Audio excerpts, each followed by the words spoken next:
Le grand comédien et acteur s'est éteint mercredi à l'âge de 87 ans.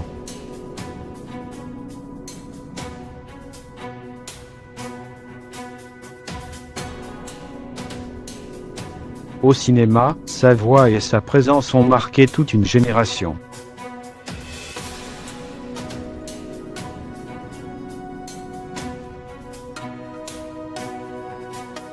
Tour d'horizon de sa carrière au grand écran.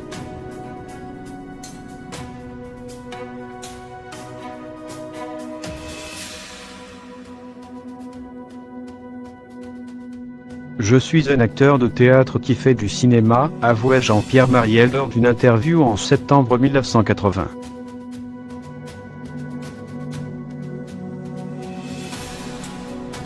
Il avait cette voix unique.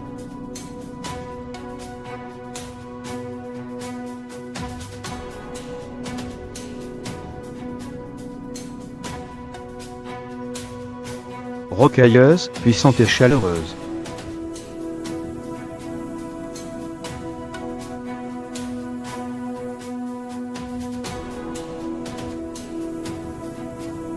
Il avait aussi cette posture, imposante, cette présence et cette moustache éternelle.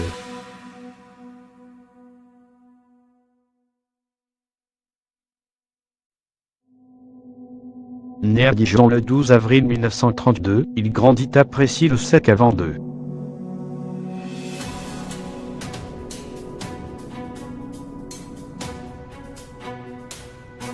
Monté à Paris pour suivre sa passion du théâtre.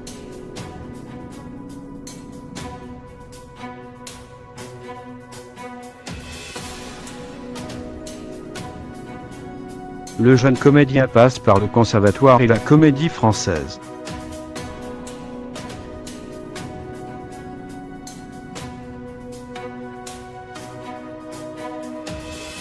Jean-Pierre Marielle y trouve des amis.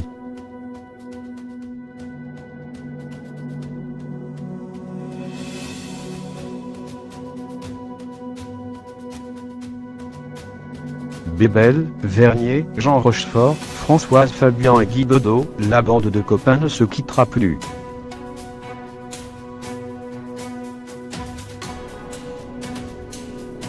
Lui enchaîne les rôles, de l'amour des 4 colonels de Peter Ustinov à Ionesco en passant par la culotte de Jean Anouilh, Marielle ne quittera jamais les planches.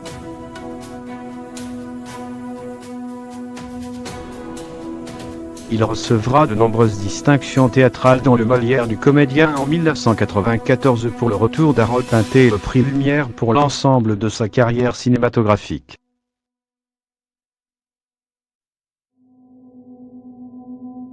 Avec plus de 90 films et ses nombreuses apparitions à la télévision, Jean-Pierre Marielle est devenu l'un des comédiens les plus appréciés du public français.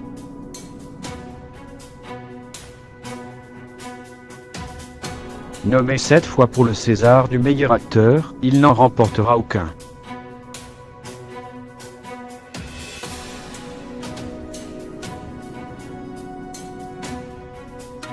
Il n'y accordait aucune importance.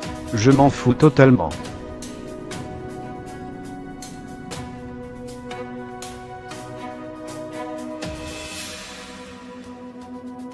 Les récompenses, ça ne m'intéresse pas.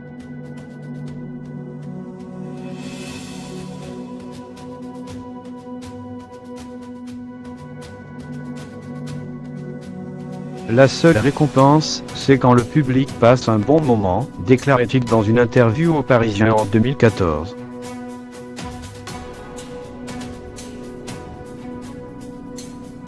Il est Galette de Pont-Aven, 1975, de Joël Soria, avec Jean-Pierre Marielle, Claude Pietplu, Jean de Goupil.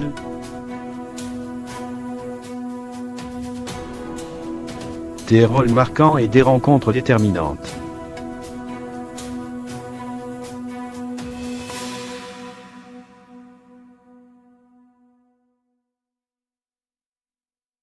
Celle avec Joël Soria est la plus importante dans la carrière de Jean-Pierre Marielle.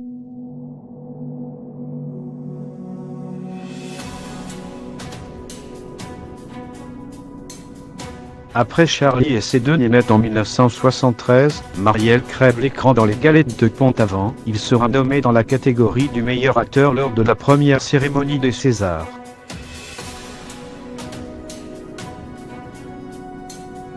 Un rôle clé et le début d'une belle histoire de cinéma avec Joël Seria.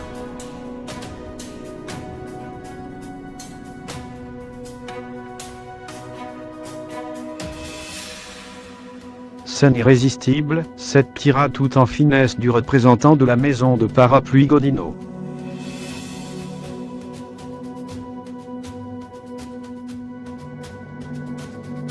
Noir classique ou jaune vif?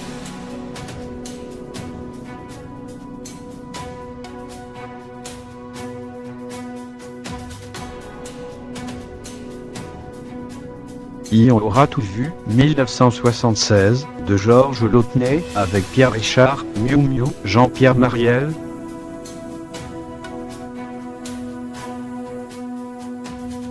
Un photographe publicitaire veut réaliser un film poétique, beau et pur.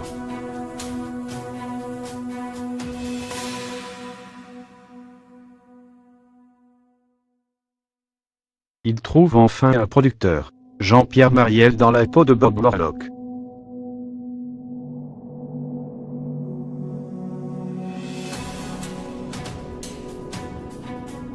Mais ce dernier est spécialisé dans le film pornographique et compte ajouter un peu de piquant au scénario.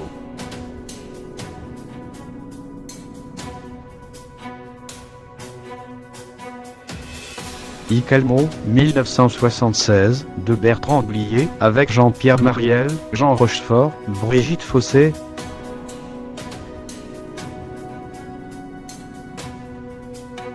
Deux hommes fatigués par les femmes abandonnent tout pour aller vivre dans un village reculé, loin de la gent féminine.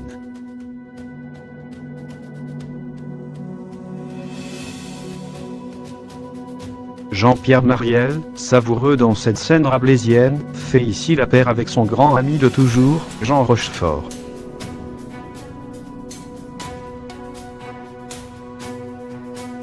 L'admirable cholestérol qu'on va se payer.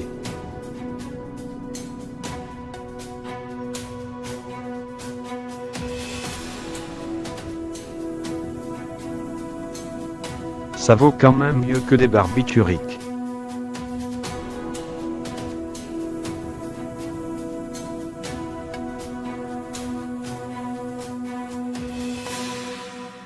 Quand on mange ça sans produits chimiques, il n'y a jamais de contre-indication des dialogues écrits sur mesure par Bertrand Blier.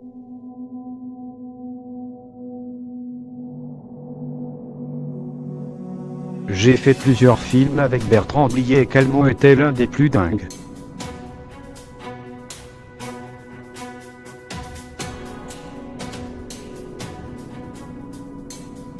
Blier a un ton. Il existe. Un film comme Calmo ne pourrait plus se faire aujourd'hui.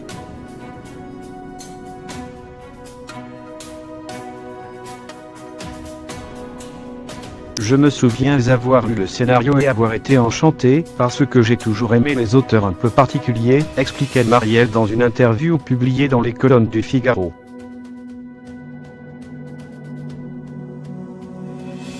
Ivre-à-nu, 1990, de Claude Berry avec Michel Blanc, Gérard Depardieu, Jean-Pierre Mariel, Fabrice Luchini.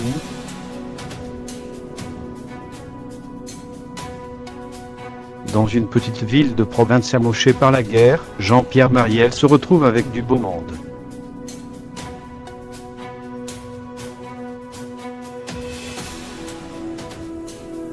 Lui en docteur pétainiste, rencontre Gérard Depardieu en tenancier de bar alcoolique, Michel Blanc en communiste et l'idéaliste Philippe Noiret.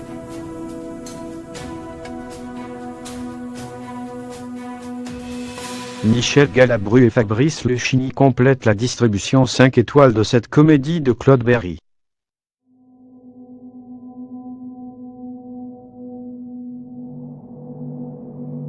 Tous les matins du monde, 1991, d'Alain Corneau, avec Gérard Depardieu, Jean-Pierre Mariel, Anne Brochet.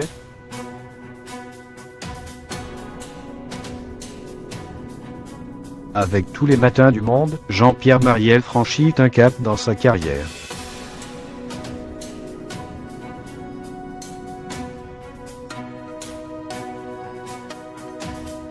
froid, virtuose et terriblement mélancolique, il interprète Monsieur de Sainte-Colombe.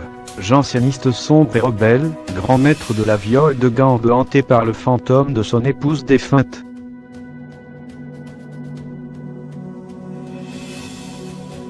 Il deviendra professeur de marin-marais, violiste pour Louis XIV.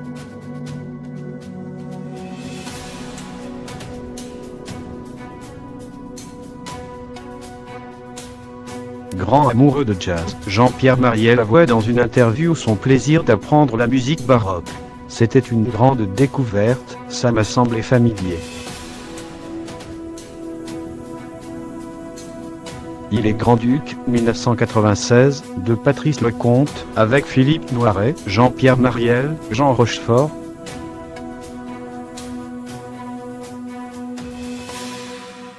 Jean-Pierre Mariel aimait plus que tout jouer avec ses copains.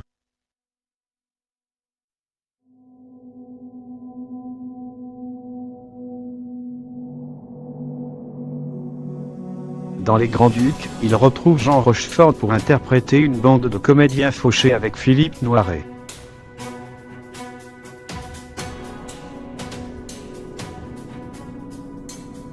Jean-Pierre Mariel, hystérique et condescendant, se fait embarquer par ses deux comparses dans une tournée théâtrale pour un spectacle miteux.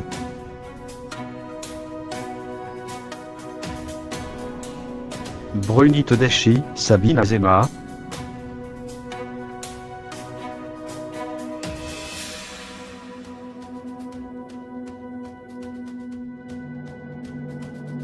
Jean-Pierre Mariel interprète ici brillamment Salomon, le père de 80 ans en pleine forme qui vacille entre ses cours de claquettes et la recherche d'une compagne.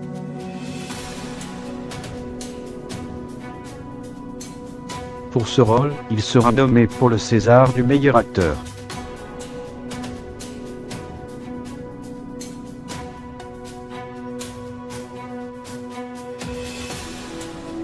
La fleur de l'âge, 2012, de Nikin, avec Pierre Arditi, Jean-Pierre Mariel, Julie Ferrier.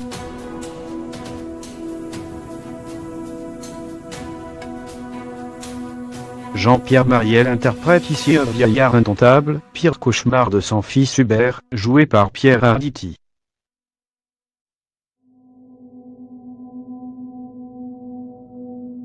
On retrouvera Mariel une dernière fois au cinéma dans la comédie de Patrice Lecomte Une heure de tranquillité.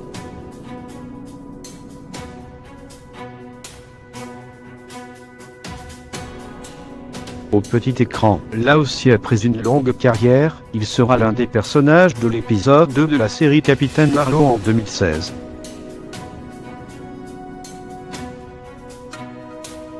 Il prêtera également sa voix unique pour des doublages.